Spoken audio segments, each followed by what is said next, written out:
बिस्मिल्लाहिर्रहमानिर्रहीम। अस्सलाम वालेकुम। आप सब कैसे हैं? उम्मीद है आप सब खैरियत से होंगे। आपकी दुआओं से मैं भी ठीक हूँ। अगर आप मेरे चैनल पे नहीं हैं तो मेरे चैनल को लाइक और सब्सक्राइब जरूर कर दीजिएगा। प्लीज़ मेरी वीडियो को एंड तक देखा करें। तो आज मैं बनाने जा रही हूँ बर्गर। तो सबसे पहले हमने ये देखें बर्गर बांध लाए हैं। उसके बाद ये 2 अंडे हैं, ये बीच में लगाएंगे। तो ये बर्गर टिक्की है। तो साथ में हमने रखे ये चीज़ स्लाइस, ठीक है। तो छोटी सी रेसिपी आपने ज़रूर देखनी है, लाइक कमेंट्स करना ना मत भूलिएगा। तो आइए शुरू करते हैं। तो ये देखिए जी, सबसे पहले हमने तोड़ लिए अंडे। तो उसके बाद हम मसाला ऐड कर लेंगे।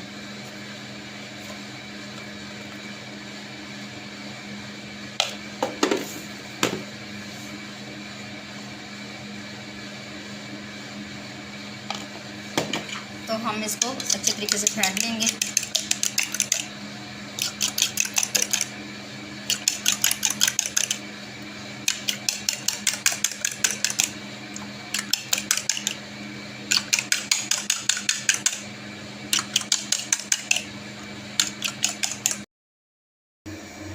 पैन में मैंने ऑयल डाल लिया। तो टिक्की जो है फ्राई करने के लिए इसमें डाल देते हैं। इसको हम अच्छे से फ्राई करेंगे ताकि ये अंदर से कच्ची न रह जाए।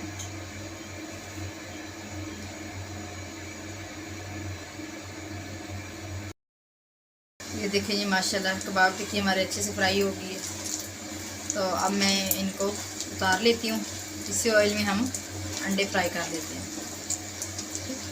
सारा काम हम इसी पैन में करेंगे, ज़्यादा बर्तन ख़राब नहीं करेंगे।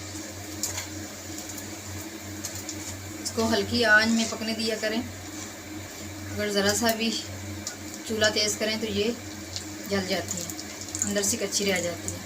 हल्की आंच में ये होता है कि अंदर से भी पक जाती है, फिर कच्ची का जायका नहीं आता।